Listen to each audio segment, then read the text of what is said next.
live from the Dash, Swanging with Big Young podcast. It's your boy Big Young from swangingwithbigyoung.com. You know what I'm talking about? And we're going to get into this, the 2017 music scene. You know, it was a good year for music, man. R&B and rap. I listened to a few other genres, but, you know, my main thing is R&B and rap. And R&B even picked it up, man. Kind of got back to them old days, man. A lot of people dropped some good feeling music. And, you know, in rap, man, there was a whole lot of rap, a whole lot of breakthrough artists that hit the scene this year. And people was coming with it, man. You know, I ain't really get a sense of that mumble rap too much this year that people been complaining about, man. But a lot of the OGs and old heads, you know, kind of stepped out and dropped some fire this year. So it's just overall good year in music, you know what I'm talking about? And we're going to get into this. The first, I'm going to go with my top 10 rap albums of 2017. Now, my list will be a little bit different from everybody else because I saw a lot of lists so far, and most of them was good. The majority of them was good. You know, these lists don't be nothing but opinions anyway, but most of the lists I agree with a lot of them, and a lot of them are good. Most of them, some of them were cliche. You know, when I say cliche, you know, you kind of expect it to be that list because most people never really just step out the box of the music. You know, instead of just listening to everything and then creating lists, you know, they go with the regulars that you would expect, the Kendricks, the Jay-Z's, you know, that type of thing. Yeah, but this year was pretty hot. I can't lie. I've been jamming all year, and I got a lot of music that's going hard. You know, and like I said, we had a lot of breakout artists.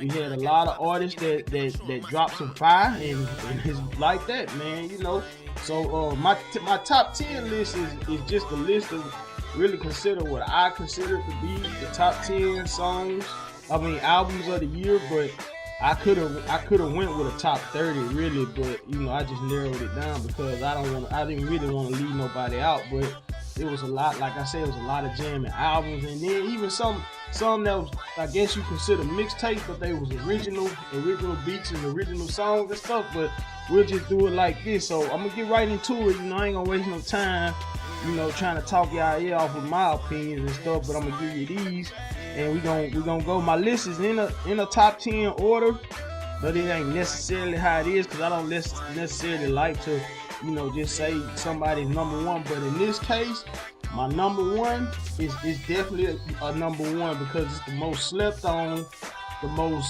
not talked about album of the year, and it's probably it is the best album of the year that people don't talk about, and I just don't understand it. And that's Killer Leon's Lorraine Motel. I just don't know how people not talking about that album, man. That album was on something different, man. It showed a whole different side of Killer. I already knew he had the bars and stuff. He always had the bars, but his content and his production and everything else, man, it really probably could have pushed him. Well, it wouldn't have made no Grammys or nothing because of the content, you know, that he was talking about. People don't want to accept that. He was spitting pure facts and truths and everything, man. He had songs like New Slave and Ghetto Experiment and Killing Over J's and Skin Is My Sin. You know, people don't want to hear that. My favorite was Killing Over J's, but Baby Girl was a good one. You know, Cinderella Story was a good one. Strong Black Woman was a good one. It was just, the album was on something different, man. And I really don't think I seen that on nobody's list. So I'm gonna be the first to say that Killer got the top album of 2017. Regardless of what you may think, or he ain't mainstream, he ain't big like that. He got the top album of 2017. I tell you that. You know what I'm talking about? Number 2, we got Big Crit, Big Crizzle. You know, Forever Is a Mighty Long Time, man. That album there, man. I just had a debate with a couple of my partners the other day. You know, or one of my partners was saying that Big Crit wasn't hitting, you know, and he was just asleep. He had to be, man, because that Crit is jamming from front to back. But if you a Crit head like me, you gonna think that anyway.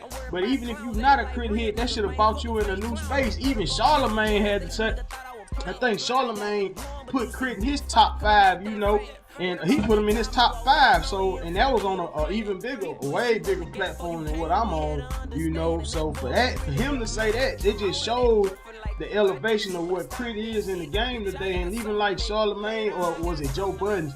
Joe Budden's loved Crit. He even said something about Crit. People hate on Joe Budden, but he got that media platform. You know, he's one up on us right now. You know, but even him, he even said something about, you know, like Def Jam letting cats like Crit go, they gonna regret it in the end, and they are, man, because Crit is on a whole nother level, man. Even his freestyle on I don't know if it was Sway, I think it was Sway, one of them on one of them radio stations, man, his freestyle was just on some other stuff, you know. So we got Crit at number 2. That was a mighty long time. At number 3, I already know he was not gonna make the list, was Slim Thug with The World Is Yours. It just dropped December 15th, but that album is jamming from front to back.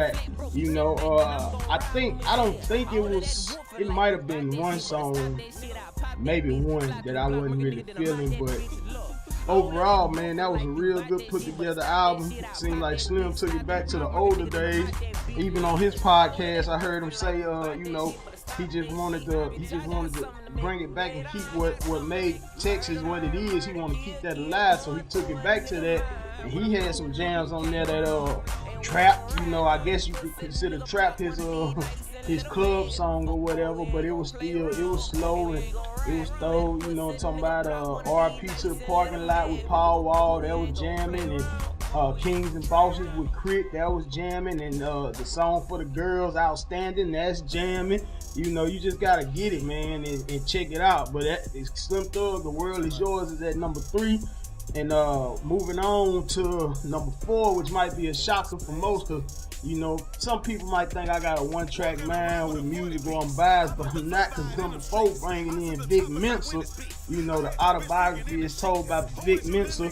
You know, when he dropped that this year, I had already knew of Vic Mensa, and I listened to a couple, but when I took the time to listen to this album, and I said, okay, this boy is on to something here. You know, being from Chicago and stuff, I still got love for the home team, you know, and that album had to make it, man, because it was well put together. Even though I talked to a Vic Mensa fan, and he told me that it wasn't his best work, and that, you know, I could see it, but to me, you know, that's tops in 2017. That album was hot, you know. Favorite track on there was Heaven on Earth. He tell a story, and it's a good story about a jacking type story, but it's on something different, you know, losing your friend and all that. And then Home Record was my favorite one, you know, talking about who would ever thought it'd be a wife being a home record, you know, like that's real shit there, you know what I'm talking about. So that's at number 4, Vic Mensa. At number 5, probably another shocker, because I didn't, a lot of these albums that's on this list, I didn't see people talking about them like that, because we so stuck on what we stuck on. But at number 5, I had to throw Fat Joe and Remy Ma in there, the Plata o Plomo, or however you say it. But that album there was jamming, you know. It was on some different stuff, some cool vibe, you know. Fat Joe was bringing the boys like he do. Even Remy Ma back on the scene, she came hard with that one, you know. And female artists this year, man, female artists was almost about to be up there higher than the men, if you ask me, you know. Because it was a lot of hating on the females, but man, they had some heat. They was dropping them bars and stuff this year. Even Cardi B, you know, she the hottest rapper in the game right now, female rapper. But and a lot of people hate on her, but shoot, they hot. And Remy Ma she's no exception. She's not even new to this, you know. And that album, they had some jamming singles with Money Showers with Ty Dolla $ign, and my favorite track on there was Dreaming with Stephanie Mills. If you're an old school, old vibe like me, you'll know who Stephanie Mills is and how big it was to have on that track. But yeah, that album made it. Number 5, Fat Joe and Remy Ma. At number 6, another shocker that I wouldn't say it's a shocker, but people probably don't want to put him on the list just because his content or where he stands in life nowadays, or what he represents, and that's David Banner's The God Box. I mean, David Banner probably should get Album of the Year for what he did with The God Box. I ain't seen no other rappers where you can get this big media package with a real guide box. Like, it had books and movies and everything in there, man. And you know, that was just on some other stuff, man. I wanted to get one of them boxes. I just didn't get the chance to. But the guide box was hitting, man. I mean, you had my Uzi with Crit and AK with Raheem Devon, and man, it was on some other stuff, man. It was David Banner being David Banner, and it still had top of the line production, some nice beats. David Banner was bringing them boys, you know, everything, but people ain't gonna want to jam it just because of what David Banner represents nowadays, you know, I guess. But that album still made it, if you ask me. Now, coming in at number 7 is probably no surprise, because he had that heated h.e.r. the Prince with No Dope on Sundays. You know, h.e.r. been in the game a while, you know, but this album here just showed why he deserved to be in the game, you know. That album was jamming. That album had some jams. Like, I mean, my favorite song on there was Free, and that's probably nowhere near everybody else's favorite song. But that h.e.r. was hitting, man. Like, I don't know, he was in his bag. You know what I'm talking about? He was in his bag when he did this album, man. It's jamming, man. The self-titled song, No Dope on Sundays. That song was jamming. It had Pusha T on there, so you knew it was a hit. Moving Around with Schoolboy Q, that was jamming. You know what I'm talking about? Trick Me with 2 Chainz, and the song with Kanye was okay. You know, New Africa was like 80s babies with my shit with BJ the Chicago Kid. You know, so h.e.r. the Prince, man, number 7 is going down. You know what I'm talking about? And number 8, yeah, my boy, probably another shocker. I know damn well nobody was putting him on the list, but hey, he dropped in 2017 and he made a jamming ass album. That's Devin the Dude with Acoustic Levitation. You know what I'm saying? Devin the Dude got the most vibing music that you can get, especially for y'all smokers and stuff who just like the vibe. That's an album for you. You know what I'm saying? But it's jamming, man. It's Devin the Dude. It's Devin the Dude at his best, man. They got Devin the Dude type beats, Devin the Dude type hooks, Devin the Dude type singing, Devin the Dude type rapping, and that song jamming, man. Apartment 8216 was jamming. The self-titled song Acoustic Levitation was jamming. You know, my favorite one was You Know I Want You. But if you know me, you know why stuff like that. My favorite, keep it clear over here. You know what I'm talking about? But yeah, Devin the Dude, man. Acoustic Levitation at number 8. At number 9, got the boy, Rick Ross. You know what I'm talking about? Rather You Than Me. You know what I'm talking about? Rick Ross is Ross, man. And when he hit the scene with When Idols Become Rivals, man, you just kind of knew that album was gonna be something different. You know, it was gonna be very Rossy. You know, and Rick Ross, man, number 9, ain't pretty much more you can say about that. You got his single with Ty Dolla $ign was a hit. You know, my favorite song, Santorini Grease, was a hit. You know, everything, the Maybach music. Ross just kept it Ross all the way Ross on that, talking about. So, at number 9, Rick Ross. Rounding out number 10 of the top 10 albums is this one here. Well, she was on a lot of lists. She was, and she deserved to be on every list because she was on something different, and that's Rhapsody with Layla's Wisdom.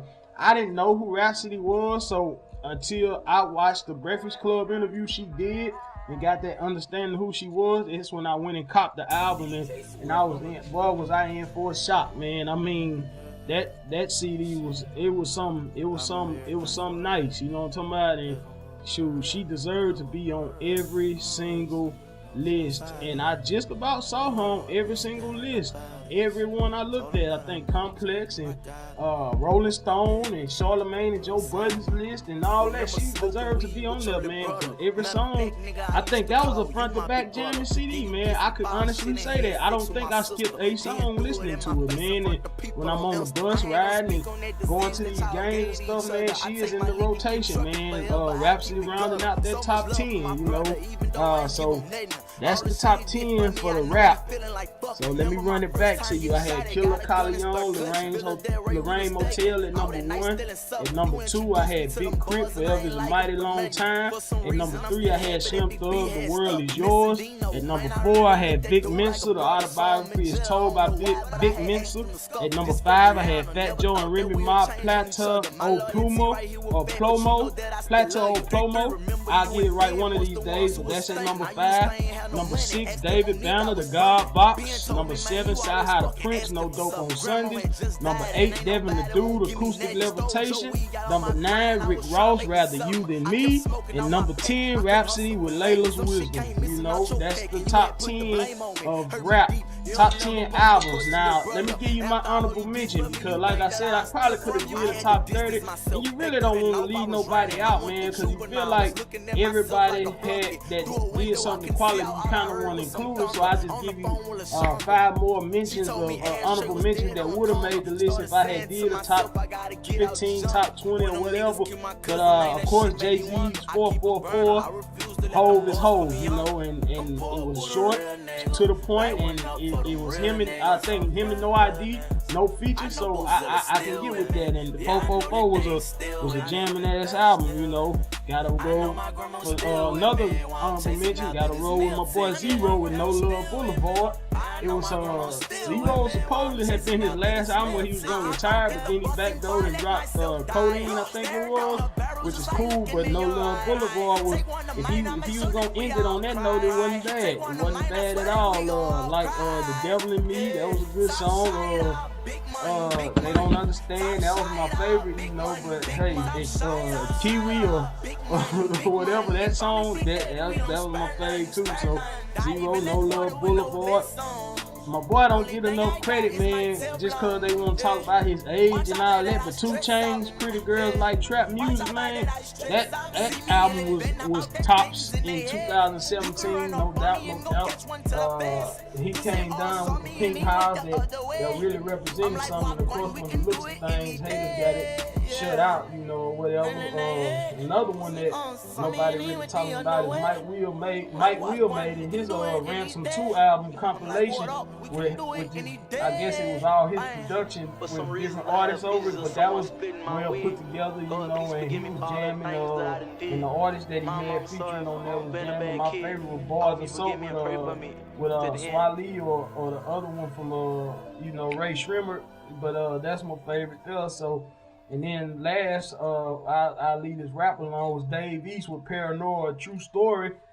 Dave East, man, the boys is coming with it, man. These the names you hear, but if you don't listen to them, you'll never know that they jamming or coming with the bars like they coming. So you gotta give them a chance. You know what I'm talking about? You gotta give them that opportunity. And Dave East rounded that list off with Paranoia, and we're gonna leave it at that. Top 10 albums of 2017 for rap. I mean, I could have went on, like I said, a lot of breakout artists. NBA Youngboy had a pretty good year. OMB Peasy, he dropped a nice EP. Meek Mills, man, Meek Mills and Twista, them boys like that, they had dropped some albums that was bringing that heat in 2017. It was just a lot, man. It was so much, and I probably should do a part 2, but we'll just leave that alone. Moving right along now. So one of my favorite categories and genres of music is R&B. I had been saying for the longest, man, that R&B had seemed like it was falling off because all of the R&B artists were trying to make club songs, not the after 2 o'clock club songs. They was trying to really make songs for the club, like where you damn near want to fight to their music, you know, and all that, you know, do dance battles. I always felt like the 90s R&B had me spoiled. I just feel like every R&B artist should be coming like how they did in the 90s, you know, but it seemed like this year they kind of stepped it up, man, and was bringing it back, man, and it was a good year. A lot of new artists came on the scene, which probably had been out a while, but if you wasn't hip to them, they new to you or whatever, because a few of them was new to me. But they album made the list and stuff. But we gonna get right into that. At number 1, you got h.e.r. her. You know, in the Her series, she had like 3 or 4, no, 2 or 3 EPs of her or whatever, and she was jamming, man. She was vibed out, and all her music, you know, I don't think it was no skippers on none of them, on none of those EPs or CDs or whatever. So she got number 1 with the Her series and everything, and we gonna keep an eye on her, cause she bout there, you know. At number 2, we got Daniel Caesar with Freudian, whatever, but he was jamming on that. I actually wasn't hip to Daniel Caesar till I saw people start posting him. They was listening to his music, so of course I jumped on that wave to see what he was talking about, and I wasn't disappointed, man. He had some bangers. He had some jams, man. My favorite one is, I don't know if it was his single or not, but the song with what's her name, Kali Uchis or something like that, Get You. That's my favorite one on there, but I like Take Me Away and Transform and a couple others on there, so you know, he rounded it out at number 2. At number 3, this girl here, SZA, with Control, she dropped out and dropped probably the hottest song of 2017. The problem is, which wasn't a problem to me, because I find it all good and dandy, was her song The Weeknd. I guess people just couldn't understand, you know, how you make a song that's supposedly side chickish, like, and people supposed to accept it, but I mean, that song was jamming, and if people can say what they want, man. Them girls and stuff who say they ain't side chicks or who complain about the song, they know the words to that song because she was rolling, she was jamming on that beat. You know what I'm talking about? We're gonna leave that alone. But SZA at number 3, man, with Control. That was a nice album, man. It was jamming. If you ain't got none of these albums, you need to go check them out. You know what I'm talking about? At number 4, we got Miguel with War and Lisa. You know, Miguel is Miguel, man. I mean, besides his funny viral memes or whatever, man, Miguel still makes some good music, and War and Lisa was you can't leave it out. You know, you can't leave it out. It wasn't no exceptions. You know, Warren Lisa, Miguel at number 4, he was jamming. You know, Miguel is Miguel. Like I said, at number 5, probably gonna be a shocker because people probably slept on this album. But Sammy with Coming of Age, man, that album was. We probably most might remember Sammy as from the little kid or whatever that made like the little, you know, during the era of Bow Wow and Lil Romeo and all them, when that phase was in, when all those kid rappers and singles was out. But Sammy is grown now, man, and that music he making is grown too. And if you ain't cop that Coming of Age, you need to get that, because it was some jams on there, man. My favorites, some of my favorites and notables was Good Life with Rick Ross and Show and Tell with Ed Renee and Good Girls, man. It was some jams on there. Like I say, man, you need to go copy it. It was Sammy at number 5. I'm talking about number 6, Elijah Blake with Audioology. Now, Elijah Blake, I don't really remember how I got on to him. I think I was browsing YouTube one of my nights and stumbled on one of his songs and found out he had an album, and I had to go get it, you know. And lo and behold, man, that might have been, honestly, my favorite R&B album overall of the year.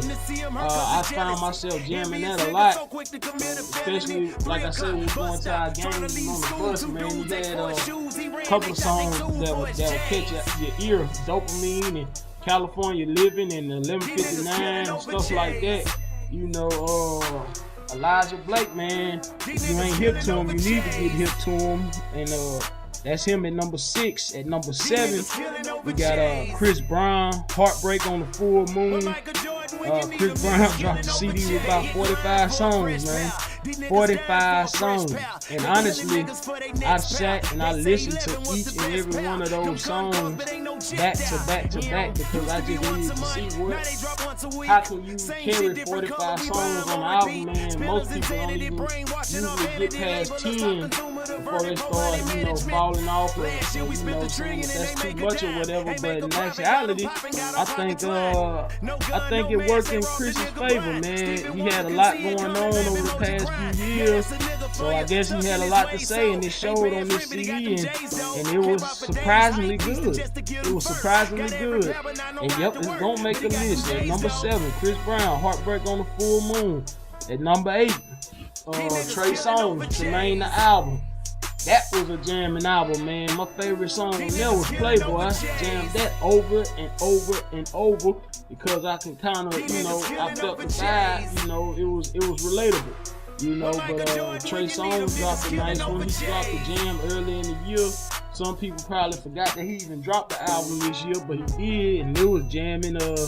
Like I said, he had Playboy and Come Over and She Loving It and Games We Played. It was some jams on there. So, yep, Trey Songz at number 8.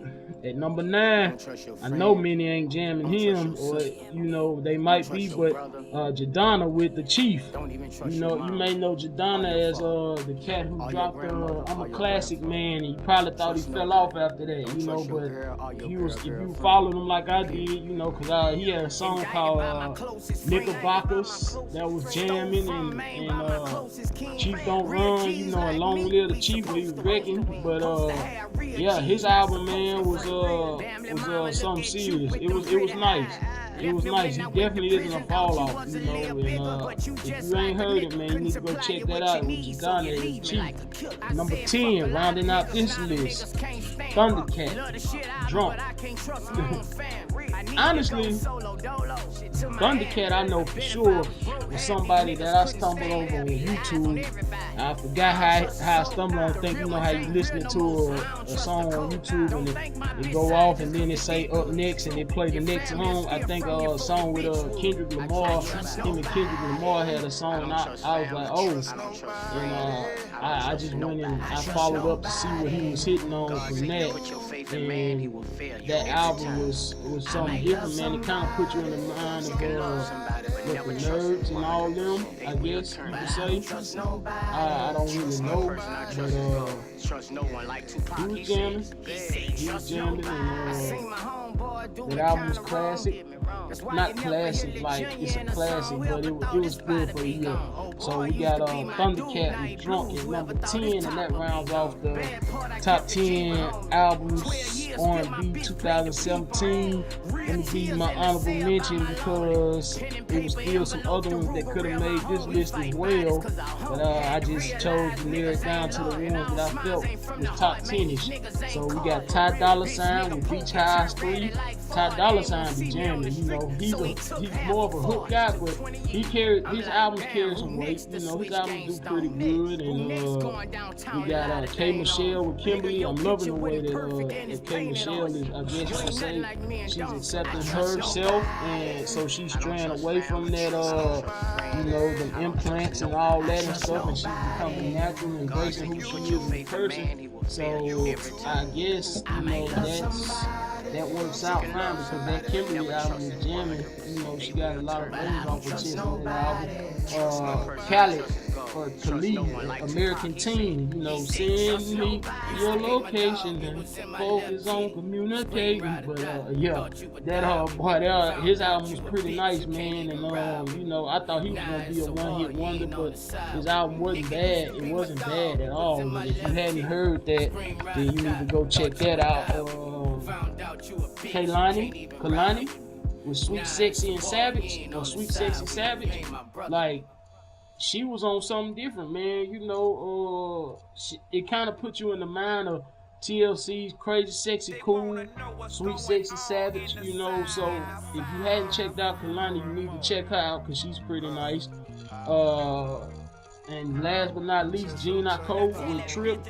That was the vibrations from that album was something different, and I don't know if people jam Gina Cole, but I do, and she would have made the list, but that's neither here nor there. So that rounds up that top 10 R&B, top 10 rap. What's your thoughts, man? Give me some feedback. Let me know what you think. I know most might not agree with my list because it's my list, but hey, everybody made one, and everybody has their opinion. So let me know what you think, man. And Big Young, I'm out. Swanging with Big Young, live from the dad. Swanging with Big Young podcast. It's almost 2018, so you know we're gonna take it up another level. Going down. We out, man.